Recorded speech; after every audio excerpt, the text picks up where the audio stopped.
예를 들어서 네. 결혼 전에 100억의 자산이 있었다. 음. 근데 그 자산이 결혼 후에 가격이 올라서 음. 뭐 한 120억 정도가 됐다. 음.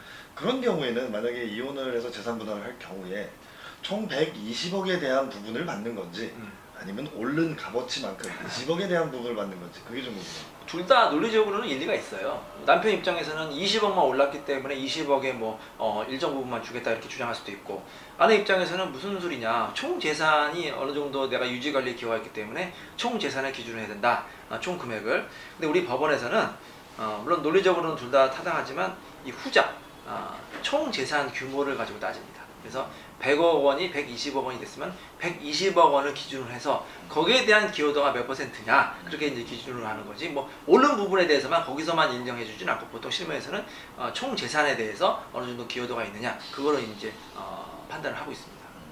그럼 또 다른 질문인데 연관돼서요. 또 다른 질문인데, 그럼 그 100억이라는 부동산, 예를 들면 뭐 건물일 수도 있고 집일 수도 있고 뭐 땅일 수도 있는데 그 100억의 기준은 부동산에서 왔다 갔다 하는 실거래가인지 아니면 어떤 기준으로 그 100억이라는 재산을 확인할 수 그렇죠. 있어요? 뭐 집값, 땅값은 이제 뭐 수시로 오르기도 하고 내리기도 하고, 뭐 기준지가도 있고 공시지가도 있고 뭐 매매시가도 있고 굉장히 많잖아요.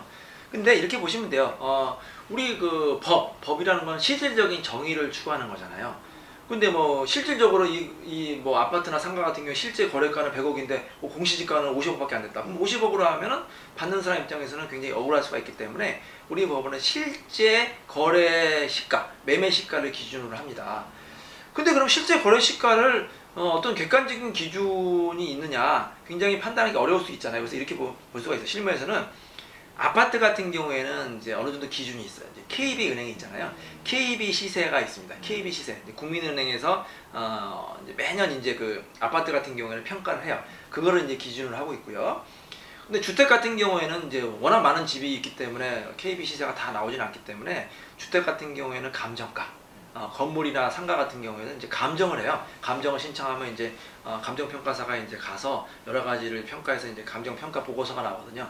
그 기준으로 할 수가 있고, 뭐 그것도 없는 경우에는 뭐 어쩔 수 없이 공시시가라든지 아니면 뭐 국토교통부의 어떤 기준 시가 이런 거를 이제 참작을 해서 법원이 이제 인정을 할 수가 있습니다. 예를 들면 그러면 이제 뭐 연관돼서요. 결혼을 하고 나서 부모님이 뭐 갑자기 돌아가셨거나 아니면 부모님이 뭐 사업이 잘 돼서 일정 부분 뭐 물려주셨다. 예를 들면 뭐 자동차를 사주거나 뭐 콘도를 사주거나 뭐 이렇게 했다. 그럼 그 재산도 분할이 가능한가요? 이 논리는 앞에 결혼 전의 재산과 같은 논리라고 보시면 돼요. 결혼 전의 재산도 원칙적으로는 특유재산이라서 상대방한테 기여도를 인정할 수가 없기 때문에 재산을 인정 안 해주는데, 부모님한테 받은 재산도 마찬가지예요. 부모님이 물려준 재산인데 물려받자마자 이혼하게 될 경우에는 다른 배우자에게 기여도가 없잖아요. 그럴 경우에는 그 부모님한테 물려받은 그 시점, 그 다음에 이혼 시점을 판단해서 그 시점이 워낙 짧다, 뭐 한 1년, 2년밖에 안 된다 할 경우에는 특유재산으로 인정을 받아서 재산 분할의 대상이 되지 않고요. 근데 부모님한테 물려받았는데 그 후에도 뭐 결혼 생활이 뭐 10년, 20년 지속이 돼서 상대방이 유지관리 기여도가 인정이 된다 할 경우에는 그 부분도 일정 부분 재산 분할로 인정을 받을 수가 있고, 실제 실무에서도 한 결혼 기간이 5년 정도 지나면은 재산 분할 대상으로 이제 포함이 되고, 10년이 되면 이제 거의 포함이 되고요.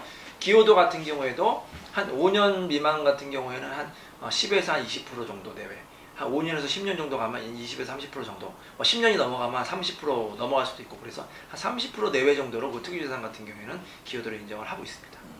그럼 예를 들면 뭐 생필품이나 뭐 귀금속 이런 것들은 어떨까요? 비싼 취미를 가지고 계신 분이 뭐 명품백이 뭐 수십 개가 있었다. 네. 뭐 남편 같은 경우는 뭐 골프 몇백만 원짜리들이 뭐 수십 개가 있었다. 이런 것도 분할이 가능합니까? 뭐 이론적으로는 그것도 다 재산이기 때문에 당연히 재산 분할에 들어가죠. 근데 문제는 뭐냐면 그거를 이제 실질적으로 얼마의 재산 가치가 있고 그거를 물품을 객관적으로 이제 그 기준을 제시하느냐가 문제예요. 왜냐하면 주장하는 사람은 뭐 백이라든지 보석이 많다고 주장하지만 실제로 가지고 있는 사람은 그걸 숨길 수가 있잖아요.